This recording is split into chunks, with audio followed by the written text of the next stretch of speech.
Hi guys, territorial army recruitment की notification out हो चुकी है। अब जो ये टेरिटोरियल आर्मी जो है, ये रैली, इनकी जो रैली होगी वो कंडक्ट की जाएगी in the month of November. Territorial army जो ऑर्गेनाइजेशन है, ये पोस्ट्स प्रोवाइड कर रही है, ये परमानेंट पोस्ट्स नहीं है। और इनका जो इनिशियल पीरियड रहेगा, जो एनरोलमेंट का इनिशियल पीरियड रहेगा, वो 7 ईयर्स रहेगा। और उसके बाद 7 ईयर्स के बाद उसमें कुछ एक्सटेंशन किया जाएगा। अगर हम पोस्ट्स की बात करते हैं, पोस्ट्स में क्या है कि एक तो सोल्जर रहेंगे जो कि जनरल ड्यूटी वाले होंगे। सोल्जर कलर की पोस्ट्स हैं, सोल्जर शेफ़ है, soldier cook mess, soldier chef special, soldier equipment repair, soldier steward, soldier artisan wood work, soldier dresser, soldier masalchi, soldier housekeeper, soldier washerman.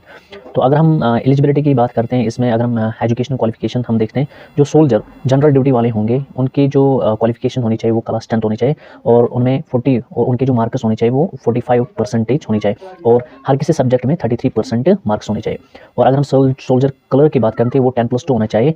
और इंटरमीडिएट एग्जाम पास किसी भी stream में उसने किया हो, चाहे वो आर्ट्स हो, कॉमर्स हो, साइंस हो। और उसकी जो परसेंटेज होनी चाहिए वो 60% होनी चाहिए। और अगर हम मिनिमम परसेंटेज देखेंगे, यानी कि हर किसी सब्जेक्ट में उसकी क्या है कि 50% होनी चाहिए।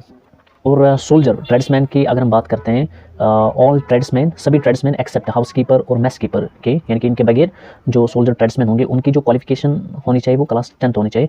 और हर किसी सब्जेक्ट में उनकी परसेंटेज होनी चाहिए 33%।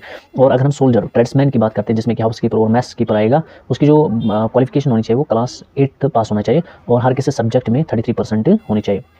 तो एज लिमिट की अगर हम बात करते हैं, यानी कि मिनिमम एज लिमिट है 18 ईयर्स और मैक्सिमम एज लिमिट है 42 ईयर्स है। और सिलेक्शन प्रोसेस की अगर हम बात करते हैं, इसमें एक तो फिजिकल फिटनेस टेस्ट रहेगा, जिसमें कि हाइट रहेगी 160 सेंटीमीटर और 150 centimetres in case of Ladakhis. तो वेट की अगर हम बात करते हैं, वो proportionate to height and age age पर मेडिकल स्टैंडर्ड। और मेडिकल इंस्पेक्शन किया जाएगा या ट्रेड टेस्ट किया जाएगा। और रिटन एग्जामिनेशन जो है क्या है कि क्वालिफाई करेंगे तो उसके बाद उनका रिटन एग्जामिनेशन होगा। और जो पेपर होंगे वो इंग्लिश एंड हिंदी में दोनों, और स्क्रीनिंग और एप्टीट्यूड टेस्ट होंगे। अगर हम डॉक्यूमेंट्स की बात करते हैं, डॉक्यूमेंट्स जो ज़रूरी होंगे उसमें birth certificate, education certificate, domicile certificate, caste, tribe या community certificate, religion certificate, character certificate, marital status certificate, relationship certificate, support certificate, PAN card and Aadhaar card होंगे। और फोटोग्राफ्स होंगे। अगर आपको मेरी वीडियो अच्छी लगी तो चैनल को फॉलो, सब्सक्राइब और लाइक ज़रूर करना। Thank you.